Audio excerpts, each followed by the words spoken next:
ولا تقولوا لمن يقتل في سبيل الله أموات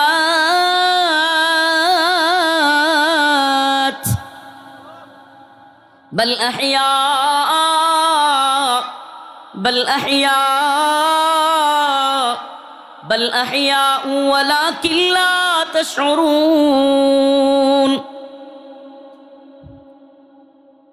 এই দুনিয়ার কাফের মুশরিকেরা, এই দুনিয়ার তাগুত জালেমেরা, এই দুনিয়ায় ক্ষমতাসীনরা, পৃথিবীর যত বড় ক্ষমতাসীন থাকে প্রায় সকল ক্ষমতাসীনরাই দাম্ভিকতা আর অহংকার নিয়ে চলে। দাম্ভিকতা আর অহংকার নিয়ে গোটা পৃথিবীর কুফফার শক্তি, গোটা পৃথিবীর কাফের শক্তি, জালেম শক্তি মুসলমানদেরকে পৃথিবী থেকে করে দেওয়ার ষড়যন্ত্র নিয়ে, প্ল্যানিং নিয়ে এগিয়ে যায়। এক পর্যায়ে মুসলমানদেরকে এমন ভয় দেখাতে চায় যে মুসলমানদের মনে হয় কিছুই নাই, মুসলমানদেরকে পৃথিবী থেকে শেষ করে দিবে। এমন ভয় দেখায় যে তোমাদেরকে মেরে ফেলা হবে, তোমাদের দেশকে ছিন্ন বিচ্ছিন্ন করে দেওয়া হবে। পৃথিবীর প্রান্তে প্রান্তে আমরা চোখ বুলালেই এই নজির দেখতে, কিন্তু আল্লাহ রাব্বুল আলামিন মুমিনদেরকে একটা ওয়াদা দিয়ে রাখছেন, মুমিনদেরকে একটা সম্মানের জায়গা দিয়ে রাখছেন। গোটা পৃথিবীর কাফের মুশরিকেরা যদি মুমিনদেরকে ভয় দেখায়, মুমিনের ভয় পাওয়ার কোনো কারণ নাই। কেন, কি কারণে মুমিন ভয় পাবে না? কারণ আল্লাহ রাব্বুল আলামিন বলেন, আরে কাফের মুশরিকেরা তো মুমিনদেরকে ভয় দেখায় মাইরা ফেলানোর। কিসের ভয়? মাইরা ফেলানোর। আর আল্লাহ কয়, ও মুমিন, যদি কাফেরদের হাতে ইসলামের জন্য, দ্বীনের জন্য, ভূখণ্ড রক্ষা করবার জন্য নিজের জীবন বিলীন করে দিতে পারো, তাইলে তুমি হয়ে যাবা শহীদ। আল্লাহ রাব্বুল আলামিন বলেন, ওরা তো তোমাদেরকে ভয় দেখায়, কিসের ভয়? মেরে ফেলার ভয়।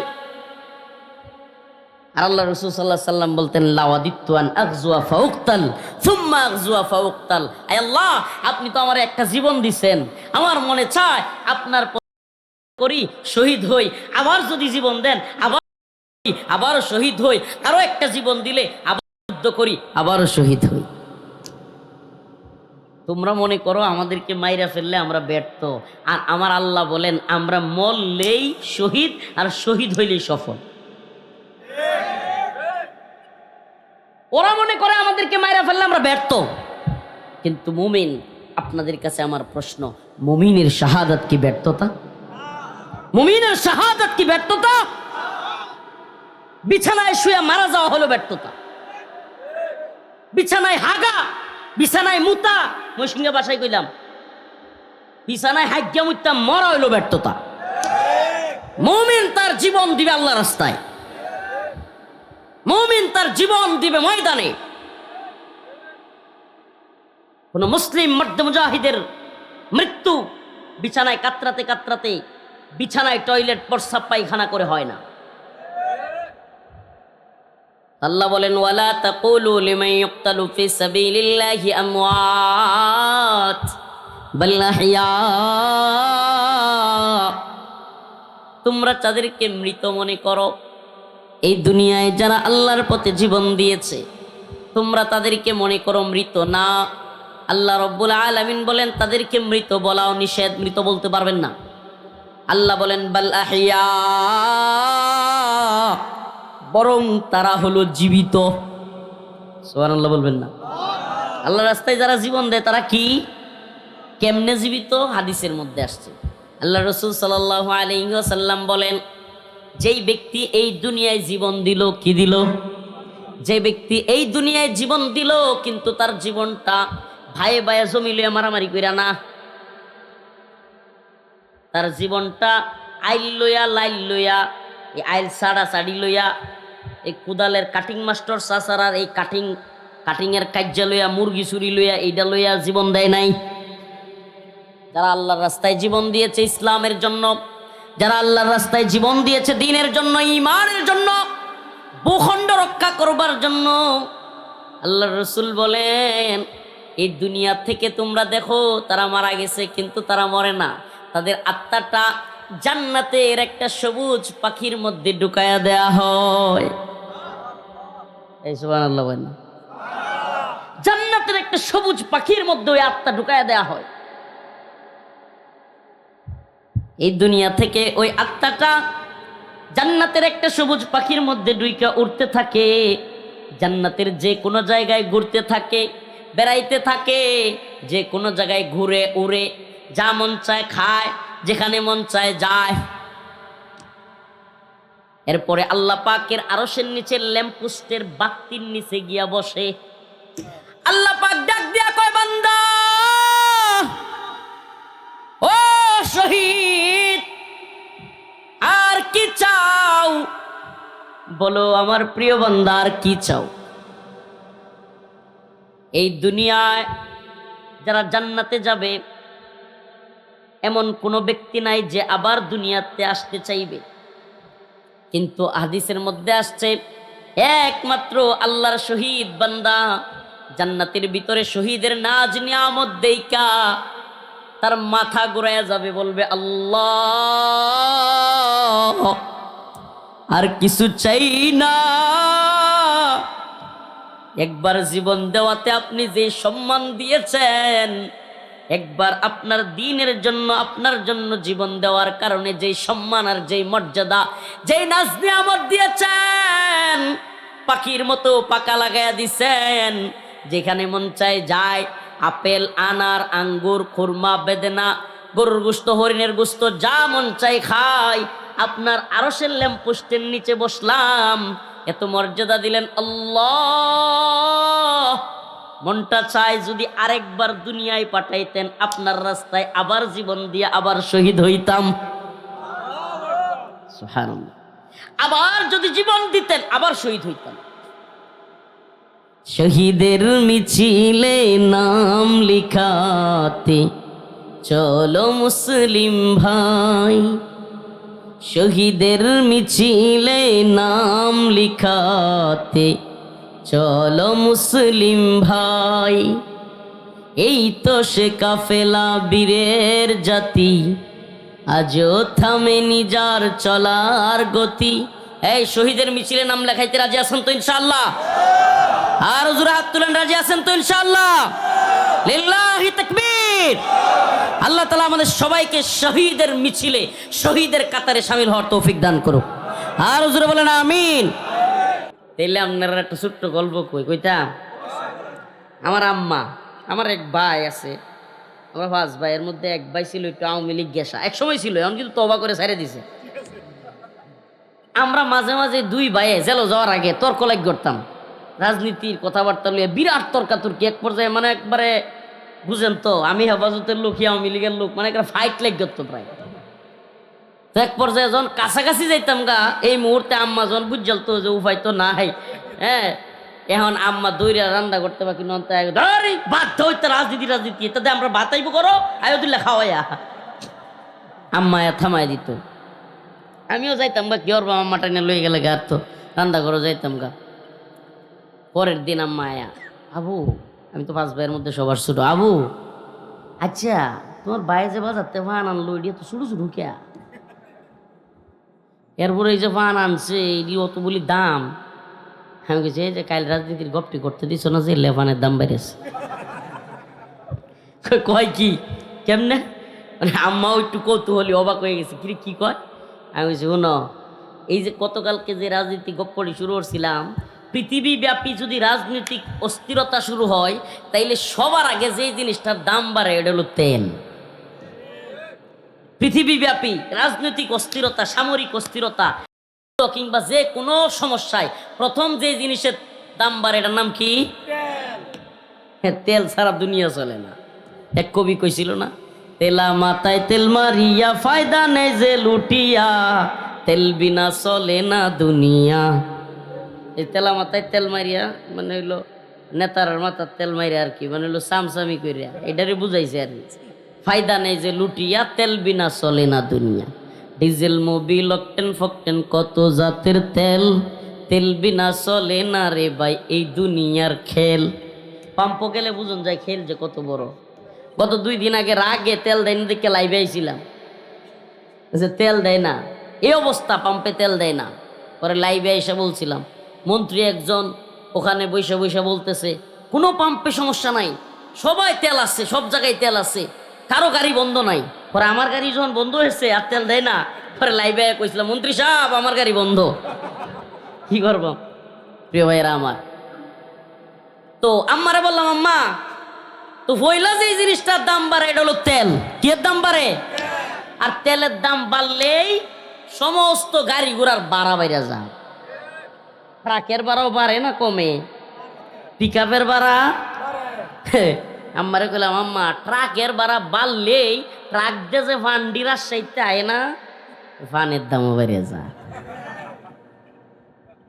আম্মাকেও বুঝছি, আমি যে গপ্পটি করতে দিলাম না, যে মানে আপনারাও কিনলে কইছি জানুন, আপনারাও বুঝতেন না যে কইছেন না শেষ, এই শেষের গপ্পটা যে করছুন, শেষ কি বিদ্যুৎ ছাড়া তেল ছাড়া করতে ভাই? যদি উলামায়ে কেরাম সালাফদের ইতিহাস পড়েন না ভাই, ইমামদের ইতিহাস পড়েন, আমাদের ইমামগণ, আমাদের আকাবির আসলাফ কখনো দরবারে গিয়া বসে থাকতেন না। আমাদের আকাবির আসলাফ কখনো দরবারে গিয়া সরকারের কাছে গিয়ে ধর্ণা দিতেন না। সুবহানাল্লাহ, কখনো না। আল্লাহ মাফ করুক। এই দুনিয়ায় যে দিনদারি দেইকে সম্মান করবে সেই হলো আল্লাহর প্রকৃত বান্দা, আর যে দুনিয়াদারি দেইকে সম্মান করবে এই লোক, আল্লাহ মাফ করুক, তার ভিতরে নিফাক রয়েছে। আমরা সম্মান করব কি দেখা? দিনদারি দেখা। যার দিনদারিত্ব যত বেশি, আমাদের সম্মান তার প্রতি তত বেশি হবে, তার প্রতি ভালোবাসা তত বেশি হবে। যার দিনদারিত্ব নাই, সে যত বড় লিডার হোক, যত বড় নেতা হোক, তার সম্মান, তার প্রতি আজমত আমার কম থাকতে হবে। একজন ফাসিক ফুজ্জারের সম্মান যদি কেউ করে, অতিরিক্ত সম্মান দেখায়, আল্লাহর আরশ পর্যন্ত কেঁপে উঠবে। সাবধান হয়ে যাবেন, সব সময় এই বিষয়ে সাবধান হয়ে যাবেন, সতর্ক থাকবেন। আমরা অবশ্যই সুট্টুনি গ্রামের ফানজানা মসজিদের ইমাম সাহেব থাক, ফানজানা মসজিদের ইমাম সাহেব 5 ওয়াক্ত নামাজ পড়ে, পড়ায়, এলাকার পোলাপানের বক্তব্য আনে, এলাকার পোলাপানকে কোরআন শিখায়, পর্দা করে, নিজের বউরে পর্দায় রাখে। ওই ইমাম সাহেব মানুষদেরকে জানাজা পড়ায়, মানুষদেরকে গোসল দেয়, মানুষদেরকে নামাজের কথা আহ্বান করে। ওই ইমাম সাহেবকে সবচেয়ে বেশি সম্মান করবেন। তাইলে বোঝা যাবে আপনি আল্লাহর জমিনে বসবাস করতেছেন, আল্লাহর গোলামি করতেছেন। আর নাইলে বোঝা যাইবে, ওই যে কতুরি আছে না, দেখবেন যে আপনারা বাজারও আছে কিনা জানি না, কতুরি বাজারও দেখবেন কিছু চামচা আছে, গেলেই মানে কোনো এক ফাঁতি না, তাও যদি এলাকা থাকে, এই ভাইয়েছে ভাইয়েছে সাদে বাইরে, এই স্যারটা একটু বুঝছে তো, আমি এটা দেখতে পারি না। এগুলাই নেতাদেরকে নষ্ট করে, এগুলাই নেতাদেরকে নষ্ট করে। আছে না বাজারও একটা নেতা আইলি খালি যে স্যারটা মুসা শুরু করে দেখার, এই ভাইয়েছে ভাইয়েছে ভাইয়ের একটা সাদে। হ্যাঁ, কিন্তু আসলে হ্যাঁ যে নেতারে হ্যাঁ অত সামসামি করতেছে, হ্যাঁ হইলো আড়ালে গিয়ে এই নেতারে গাইলা একটুও দেখতে পারে না। কিন্তু এই নয় এরকম করতেছে কি লিখে, একটু পরে নেতার একটু কিছু যদি হাত দিয়া তুলবা ভাই, আল্লাহ মাফ করুক, বুঝার তৌফিক দান করুক, বলেন আমিন। প্রিয় মুসলিম উম্মাহ, আপনাদেরকে বলি, মুসলিম উম্মার যুবকদেরকে বলি, প্রিয় ভাই, এতটা বেখেয়াল হইও না, এতটা বেখেয়াল হইও না। ডাইলদা ভাত কাইল দাইতে যায়, সকাল বেলায় ফজরের নামাজের খবর থাকলে তো হোক, না থাকলে নাই। আব্বাই ঠিক ঠিক চিক্কের মেয়েরা কয়, গরু ঢলে গেছিস রে, টাইট। এই যে চিন্তা চেতনা থেকে আমাদেরকে বেরোতে হবে। ও প্রিয় মুসলিম ভাই, তুমি গরু চড়ানোর জন্য পৃথিবীতে আসো নাই। ও প্রিয় মুসলিম ভাই, তুমি শুধু হাল চাষ করবার জন্য পৃথিবীতে আসো নাই। তার মানে কি হুজুর এগুলো করতাম না? এগুলো করার দরকার আছে, অবশ্যই দরকার আছে, এগুলো করবেন। কিন্তু মনে রাখবেন, আপনার আমাদের রব আমাদেরকে এই জমিনে পাঠিয়েছেন। আল্লাহ পাক ঘোষণা দিয়ে দিয়েছেন, তার রসুলকে বলে দিয়েছেন, ওয়াল্লাযী আরসালা রাসূলাহু বিল হুদা ودين الحق ليظهره على الدين كله ولو كره المشركون।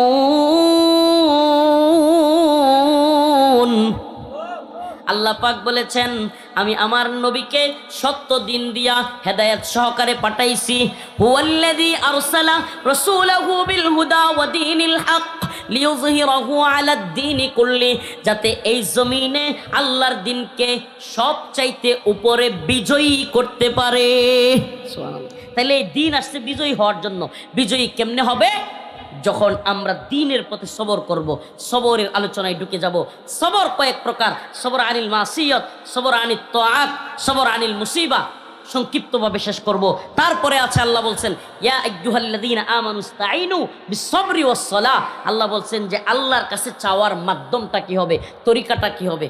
যেহেতু উটাউটি করতেছেন, একটার মধ্যে ছেড়ে দেবো ইনশাআল্লাহ। অল্প 2-3 মিনিটে আমি ইনশাআল্লাহ শেষ করব। প্লিজ একটু চেষ্টা করেন আলোচনাটা একটু শোনার। প্রিয় ভাইরা আমার, আল্লাহর কাছে চাইতে হবে। কার কাছে বলেন, কার কাছে চাইতে হবে? আমাদের জায়গা একটাই, চাওয়ার আল্লাহ। চাওয়ার তরিকা কি? আল্লাহ বলছেন ইস্তাঈনু বিস-সাবরি ওয়াস-সালাহ। তোমরা চাইবা নামাজ এবং সবরের মাধ্যমে। কিসের মাধ্যমে? নামাজ এবং সবরের মাধ্যমে আল্লাহর কাছে চাইতে হবে। এই দুনিয়ার কারো কাছে চাইলে, আরে কত মানুষ বাবার কাছে সন্তান চাইতে যায়, পীরের কাছে, বাবার কাছে, ভণ্ড পীরের কাছে গিয়া সন্তান চাইতে যায়। ও ভাই, সন্তান দেনেওয়ালা কি পীর নাকি আল্লাহ? বলেন, সন্তান দেনেওয়ালা কে? এই দুনিয়ায় ঋণগ্রস্ত হয়ে গেছেন, চাইবেন কার কাছে? আল্লাহর কাছে। দুনিয়ায় টাকা পয়সার অভাব হয়ে গেছে, চাইবেন আল্লাহর কাছে। গরুটা হারায় গেছে, চাইবেন আল্লাহর কাছে। চাকরি দরকার, চাইবেন আল্লাহর কাছে। বিয়ে করতে পারছেন না, চাইবেন আল্লাহর কাছে। মেয়েটাকে বিয়ে দিতে পারছেন না, চাইবেন আল্লাহর কাছে। ভাই, সব কিছু আল্লাহ দিতে পারেন। আল্লাহর কাছে যে যত বেশি চাইতে পারে সে তত বেশি সফল হয়। চাওয়ার তরিকা কি আল্লাহ শিখিয়ে দিচ্ছেন। ইস্তাঈনু, তোমরা চাইবা বিস-সাবরি ওয়াস-সালাহ, সবর এবং নামাজের মাধ্যমে। নামাজ পড়বো তো ইনশাআল্লাহ? সবাই নামাজ পড়বো তো ইনশাআল্লাহ? একটু কারগুজারি শোনাই, 1 মিনিটে। অনেক মাহফিলে বলছি, আজকে নিজের মানুষ তো আপনাদের সামনেও বলি। জেলখানা থেকে গেইটে নিয়ে আসছে, কাপড় চুপড় সহ সব কিছু নিয়ে গেইটে এসে বসে আছি। হঠাৎ করে জেলার সাহেব বলতেছে, হুজুর 7টা গোয়েন্দা সংস্থার ক্লিয়ারেন্স ছাড়া আপনি বাইরিতে পারবেন না, অথচ জামিনের কাগজ আয় বসছে। ডিবি, এসবি, এনএসআই, ডিজিএফআই, আরও কত গোয়েন্দা সংস্থার কাগজ। সংক্ষিপ্তভাবে বলি, এত কাগজগুলো লাগবে, সাইন লাগবে, তারপরে বেরোতে পারবো। জেলগিডে আইসা প্রায় 3 বছর 31 মাস, 2.5 বছর প্রায় পার হয়ে গেছে। এখন আজকে এই 2.5 বছর পরে আমারে কাপড় চুপড় লয়ে গেটে আনছে, বাইর করবে, জামিনের কাগজ আসছে। এখন কয় গোয়েন্দা সংস্থার ক্লিয়ারেন্স ছাড়া বের হইতে দিবে না। আপনি জানেন না, জেলখানায় যারা গেছে তারা জানে। প্রতিদিন 100-200 হুজুর নাম এইভাবে বলতে থাকে। মনে করেন আমার নাম রফিকুল ইসলাম, আমার নাম রফিকুল ইসলাম, এমন অনেক নাম আছে না। প্রতিদিন সকালে ঘুমোতে উঠটাই নাম কোয়া শুরু করে 50টা 100 শুয়ে রইছি। হঠাৎ করে কয় মোহাম্মদ রফিকুল ইসলাম, লাফ দিয়ে উঠতাম, বইতাম। এরপরে কয় পিতার নাম আলাল, শেষ শেষ। এমন অসংখ্য দিন যাইতে যাইতে, এমন শত শত দিন যাইতে যাইতে হঠাৎ একদিন বলতেছে রফিকুল ইসলাম, পিতা শাহাবুদ্দিন। মনটার মধ্যে একটা বিরাট বাড়ি খাইছে। প্রতিদিন মাইক দিয়া ডাকে জেলখানায়, কিন্তু বাড়ি কয় ওইদিকে কুড়িগ্রাম না কোন দিকে। আবার মন খারাপ হয়ে গেছে, বাড়ি আর একটা নয়। এভাবে কইতে কইতে যখন ওই দিনটা আমার আসলো, রফিকুল ইসলাম পিতা শাহাবুদ্দিন, বাড়ি লেটিরকান্দা, পূর্বধলা, নেত্রকোনা। সেই দিন কারারক্ষী আইসা বলল, হুজুর আপনার কাপড় চুপড় সব কিছু রেডি করেন, আপনাকে গেটে নিয়ে যাব। কাপড় চুপড় রেডি কইরা গেটে গেছি। এখন কয় হুজুর জামিনের কাগজ আইলেই হইতো না, আপনারা যারা রাজনৈতিক বন্দী, রাজনৈতিক আসামি, গোয়েন্দা সংস্থার ক্লিয়ারেন্সও লাগবো। কথাও কইব আপনার লগে। কি কথা? হুজুর আর গে সরকার বিরোধী বক্তব্য দিতে পারবেন না। হুজুর আর রাষ্ট্রবিরোধী বক্তব্য, শেখ হাসিনারে নিয়ে, প্রধানমন্ত্রীরে নিয়ে আর কোনো বক্তব্য দিতে পারবেন না। আরও অতুরি লেহাই না, পরে সাইন করাইবো, এরপরে ছাড়বো। মনটার মধ্যে কষ্টটা কি বুঝামো আপনারা, চোখ দিয়া পানি ঝরতেছে। এই 3 বছর প্রায় হয়ে গেছে। আমার মা কান্না করতেছে, গেটের বাইরে আমার ভাই, আমার মামা, আমার চাচা, কত লোক দাঁড়ায় আছে। এখন বলি আবার যদি সাইন না হয় তাইলে আবার ভিতরে দিয়ে দিব। ছোট্ট একটা রুমের ভিতরে গিয়ে ঢুকলাম। কারারক্ষী নাহিদ বাইরে কইলাম, ভাই রুমটা একটু দেখাই দেন, মাগরিবের নামাজের সময়। আল্লাহর কাছে গিয়ে হাত তুললাম, মালিক আয় আল্লাহ, পৃথিবীর কোনো ক্ষমতাসীনকে বিশ্বাস করি না, আপনার ক্ষমতায় বিশ্বাস করি। আয় আল্লাহ, হাসিনার ক্ষমতা নাই। যদি আপনি আমার মায়ের রান্না করা খাবার আমার রিজিকে লেখা রাখেন, হাসিনার ক্ষমতা নাই আমারে আটকায় রাখেন। ওয়াল্লাহি, আল্লাহকে সাক্ষী রেখে বলছি, দোয়া করলাম, আল্লাহ সালাম ফিরাইয়া যেন শুনি। আল্লাহ আল্লাহ সালাম 2 দিকে ফিরাইয়া যেন দেখি আমার সব ক্লিয়ারেন্স হয়ে গেছে। সুবহানাল্লাহ, আল্লাহকে সাক্ষী রেখে বলছি, নিজের আল্লাহ মাফ করুক, নিজের কোনো বরত্ব, নিজের কোনো নাউজুবিল্লাহ, নিজের কোনো ব্যক্তিত্ব কিংবা আমি খুব ভালো লোক আল্লাহওয়ালা, এগুলো আস্তাগফিরুল্লাহ, এগুলো বোঝানোর উদ্দেশ্য না। জাস্ট আপনাদেরকে আমার রব যে বান্দা মন থেকে চাইলে দেয়, এই দিন আমি বুঝতে পারছিলাম। সালাম ফিরানোর সাথে সাথে কারারক্ষী নাহিদ বলতেছে, হুজুর আপনার ক্লিয়ারেন্স হয়ে গেছে, আপনি চলে আসেন। কেন বললাম আপনাদেরকে, ও মুসলিম উম্মাহ, আমরা চাইবো কার কাছে? ইন্নাল হামদুলিল্লাহ নাহমাদুহু ওয়া নাস্তাঈনুহু ওয়া নাস্তাগফিরুহু ওয়া নু'মিনু বিহি ওয়া নাতাওয়াক্কালু আলাইহি ওয়া নাউযু বিল্লাহি মিন শুরুরি আনফুসিনা ওয়া মিন সাইয়্যাতি আ'মালিনা। من يهده الله فلا مضل له ومن يضلل فلا هادي له ونشهد أن لا إله إلا الله وحده لا شريك له ونشهد أن سيدنا وسندنا ومولانا محمدا عبده ورسوله أرسله إلى كافة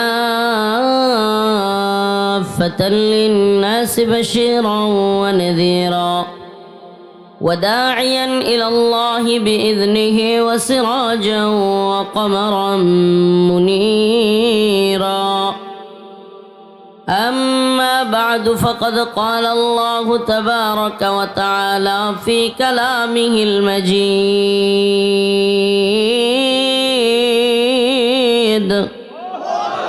وفرقانه الحميد.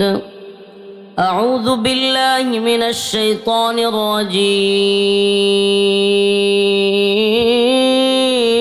الرجيم. بسم الله الرحمن الرحيم. يا أيها الذين آمنوا استعينوا بالصبر والصلاة إن الله مع الصابرين. ولا تقولوا لمن يقتل في سبيل الله أموات بل أحياء ولكن لا تشعرون. ولنبلونكم بشيء من الخوف والجوع ونقص من الأموال والأنفس والثمرات وبشر الصابرين الذين إذا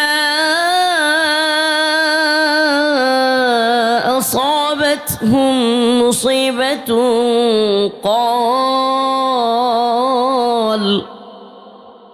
قالوا إنا لله وإنا إليه راجعون. صدق الله مولانا العظيم وصدق رسوله النبي الكريم ونحن على ذلك من الشاهدين والشاكرين والحمد لله رب العالمين.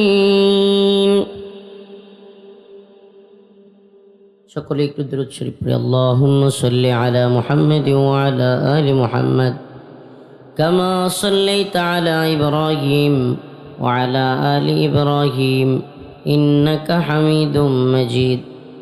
আল্লাহুম্মা বারিক আলা মুহাম্মাদ ওয়া আলা আলি মুহাম্মাদ কামা বারাকতা আলা ইব্রাহিম ওয়া আলা আলি ইব্রাহিম ইন্নাকা হামিদুম মাজিদ। তাহাফুজউদ্দিন উলামা তলাবা পরিষদ বিলডোরা, কৈলাটি, নোয়াগাঁও, হালুয়াঘাট, ময়মনসিংহের উদ্যোগে আয়োজিত আজকের এই তাফসিরুল কোরআন মাহফিলের সম্মানিত সভাপতি, সম্মানিত অতিথিবৃন্দ, সম্মানিত উলামায়ে কেরাম, মুরব্বিয়ান আযম, প্রিয় যুবক ভাইরা, স্নেহের ছোট ভাইরা, পর্দানিশীন শ্রদ্ধেয়া মা ও বোনেরা, আল্লাহ রাব্বুল আলামিনের দরবারে অসংখ্য অগণিত শুকরিয়া আদায় করতে হয়। যে মহান রব্বুল আলামিন আপনাকে আমাকে এই বৃষ্টির সময়েও আজকে এত সুন্দর একটা পরিবেশ দিয়েছেন, একটা সুন্দর দিন আমাদেরকে উপহার দিয়েছেন, কোরআনের কথা বলবার এবং শুনবার মতো একটা পরিবেশ মহান রব্বুল আলামিন করে দিয়েছেন। সেজন্য রব্বে কাবার দরবারে একবার কালিমাতু শুকুর আদায় করে স্বতঃস্ফূর্ত আওয়াজ করে বলে আলহামদুলিল্লাহ। প্রিয় হাজিরিন, আসলে আমি বাড়ির কাছের লোক, আপনারা আমারে ভালো রকম চিনেন। আমি আরও এই মাহফিলে আইছি তখন আরও অনেক আগে, 8-9 বছর আগে মনে হয় এখানে আসছিলাম আরও আগে। এরপরে আরও ভালোভাবে চিনেন আমার তালুইবাড়ি এই ইউনিয়ন ওই চেয়ারম্যান সাহেবের বাড়ির পাশেই আমার তালুইবাড়ি, আমার বড় ভাইয়ের শ্বশুর বাড়ি। তো এখানে অনেক বেড়াইতে আসা হয় আমার, বা অনেক আসা হইতো। তো এখন হয়তো ব্যস্ততা কিংবা অনেক দৌড়াদৌড়ির কারণে ওইভাবে বেড়াইতে পারি না, কিন্তু আমাকে মোটামুটি আপনারা চিনেন।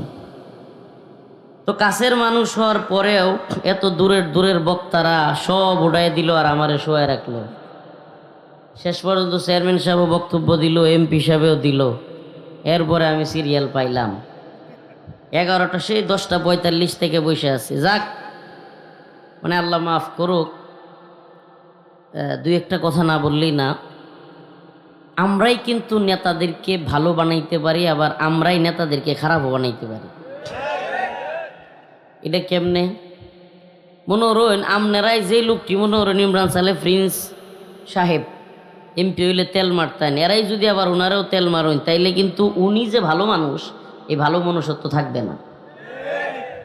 তা আমিও কি ওনার প্রশংসা করতেছি সামনে? না, আমি আসলে ওনারে কানে কানে কইছিলাম। আমি আসলে ওনারে ফার্স্ট চিনছি, আল্লাহ মাফ করুক, কিছুদিন আগে ওই সারোপাড়ার ওই সাইড বিশাল বন্যায় ভেঙে গেছিল, নদী টদি একবারে বাড়িঘর উড়ে গেছিল।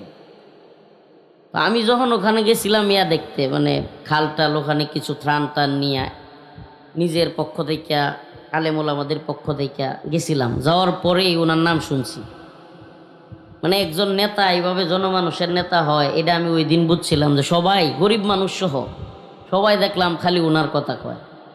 তো সেই জায়গাটা থেকে, এবং আমার নানার বাড়িও ওনার আসনে, কলসিন্দুর হইল সোহাগীপাড়া আমার নানার বাড়ি দুবড়া। তো সেই জায়গাটা থেকে আমি এই এলাকার খোঁজখবর খুব ভালোই জানি। তো এই জন্য আপনাদের প্রতি অনুরোধ থাকবে, ওনাকে আমার মিসিউর মানুষই মনে হয়েছে, এবং মাশাআল্লাহ কর্মক্ষম মানুষ এবং খুবই কর্মচঞ্চল মানুষ। তো এই জন্য আমার আপনাদের প্রতি ইয়া থাকবে, এটা আমি আসলে সামনাসামনিই বলছি, যে আপনারা, উনি বলছে কাজ করার সুযোগ দিবেন, ব্যাস সুযোগ দিবেন। কখনোই অতিরিক্ত চর্বিত চর্বণ কিছু করতে গিয়া আমরা যেন কোনো নেতাকে, কোনো নেতৃত্বকে বিড়ম্বনার মধ্যে না ফেলি। এটা খুব ভালোভাবে বাঙালির সমস্যা, কমন সমস্যা। বাঙালি আওয়ামী লীগ আইলেও তেল মারতারে, বিএনপি এলেও তেল মারতারে, যে দলে তেল মারতো জানে। এই তেল মাইরা কিন্তু একটা সর্বনাশ পরিস্থিতি করছেন। আবার আরেকটা কি, খালি ওয়াদা নেওয়ান, ওয়াদার গোড়ার ডিম একটাও ঠিক থাকে না, খালি ওয়াদা নেওয়ান। বাস্তবে বললাম, আমি আজ ফার্স্ট টাইম, আপনি খেয়াল করছেন কিনা, উনি মনে হয় খেয়াল করছেন, আমি চেয়ারম্যান সাহেবের বক্তব্যের পরে মাশাআল্লাহ বলছি, মানে এই ফার্স্ট টাইম, মানে কোনো নেতাদের বক্তব্য শুনে বিরক্তই নেই। মানে মাঝে মাঝে তো মেজাজ খিটখিট হয়ে যায় অনেক নেতাদের বক্তব্য শুনলে, মানে এরা যে কী বক্তব্য দিতেছে বা জনগণ পালস কি, এটা মজলিসে, ইসলামী মজলিসে কোন কথাটা বলতে হয়, কোনটা বলা যায় না, এটাও বুঝে না। অনেক জায়গায় কোনোটা আওয়ামী লীগেরটা জয় বাংলা কয়, আর বিএনপির কতটি আছে জিন্দাবাদ কয়। মানে অতটা কইতে গিয়া মানুষের বিরক্ত বানায়। এই জিনিসটা আমি ফার্স্ট টাইম, যে নেতৃত্বের কথাগুলো শুনে ভালো লাগছে। তো এটা কেন বললাম, আমি কখনোই এইভাবে বলি না, উল্টা বিরোধিতা করতে করতে তো আমার ওইটা দিয়ে কি অভ্যস্তম দেবা, সারা জীবন তো বিরোধিতা করলাম। তো কিন্তু আমি এই কথাগুলো কেন বললাম জানেন? এই কথাগুলো এই জন্য বললাম, যে কোনো মানুষ যখন মন থেকে কিছু করতে চায়, তার ওয়াদা দিতে হয় না। বাকিটা তো সময় আছে, ওই কথা বুঝছেন না? তো এইটা মনে রাখবেন। আল্লাহ তাআলা আমাদের বোঝার এবং আমল করার তৌফিক দান করুক। কেউ মনে কষ্ট নেন নাই তো? আমি এই কথাগুলো বলতে বাধ্য হয়েছি, যেটা আমার এলাকা, এই জন্য বলছে আমার শ্বশুরবাড়ির লোক। আসলে ওনার শ্বশুরবাড়ি পূর্বতলা, আমার বাড়িও পূর্বতলা। তো সেই সুবাদে যাক, ওনার সাথে আমার ফার্স্ট টাইম দেখা হয়েছে। তো আল্লাহ তাআলা আমাদের সবাইকে দ্বীনের জন্য, ইসলামের জন্য কবুল করুক, বলেন আমিন। তাহাফুজে দ্বীন উলামা তুলামা পরিষদকে আল্লাহ কবুল করুক, বলেন আমিন। আমি সূরাতুল বাকারা থেকে তিলাওয়াত করেছি, খুবই গুরুত্বপূর্ণ 2 থেকে 3টা আয়াত তিলাওয়াত করেছি, লম্বা রাত, আল্লাহ মাফ করুক। প্রথমেই ক্ষমা চেয়ে নিচ্ছি আমার বড় ভাই বিবারিয়ার আমজাদ হোসেন আশরাফি সাহেব, উনি বলছে 1 ঘন্টা। ভাই দেখেন আমার যেই পরিমাণ সময় চলে গেছে, আমি আগামীকালকে না বলেই পারছি না আপনাদের সামনে, শোনানোর উদ্দেশ্য না, আল্লাহ মাফ করুক। বাগেরহাট যেতে হবে, সেই খুলনা বাগেরহাট। তো এই জন্য আমি কিন্তু মানে যেই পরিমাণে রাস্তায় এখন জ্যাম জট, তেল লইয়া যে তেলেসমাতি চলতেছে, এর মধ্যে গ্যাসের অবস্থাও ভালো না, সিরিয়ালে দাঁড়ায় থেকে 2 ঘন্টা 3 ঘন্টা গাড়ি বরণ লাগে। তো এই জায়গায় আমার কিন্তু সহালতি দৌড়ন লাগবো, কথা বুঝছেন? তো বাড়ির যায় তো একটু ঘুমানিও লাগবো। তো এই জন্য আল্লাহর হস্তে আপনাদের প্রতি অনুরোধ থাকবে, যেহেতু ভাইয়েরও শ্বশুর বাড়ি, নিজেরও কাছাকাছি বাড়ি, হ্যাঁ ইনশাল্লাহ আল্লাহ রহমত করলে আবার আয়ামনে, কিন্তু আগে বলে নিতেছি কি লিগা, যেমন আমার উনিও বলে নিছে হুজুর 5-7 মিনিট শুনে কিন্তু আমি যাবো বিদায় আগে, আমিও আগে বিদায় নিয়ে রাখতেছি, যেন সাইরা দিলে গুসা না হইল, সাইরা দিলে গুসা হই ধরতেন না।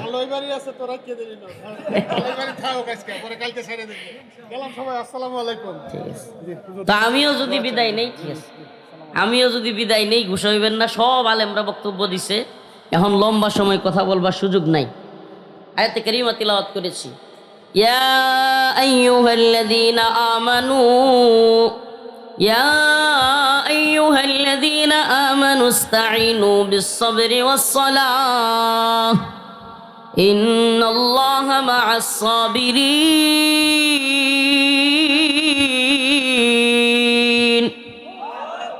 ولا تقولوا لمن يقتل في سبيل الله أموات بل أحياء ولكن لا تشعرون ولنبلونكم بشيء من الخوف والجوع ونقص من الأموال والأنفس والثمرات وبشر الصابرين।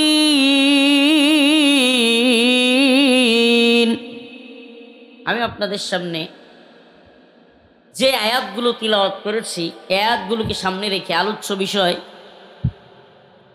আল্লাহ পাক এই আয়াতগুলোতে সবরের কথা আলোচনা করেছেন। সবর মানুষের জীবনের অত্যন্ত গুরুত্বপূর্ণ একটা পার্ট। যার যত বেশি সবর আছে এই দুনিয়ায় সে তত বেশি সুখী।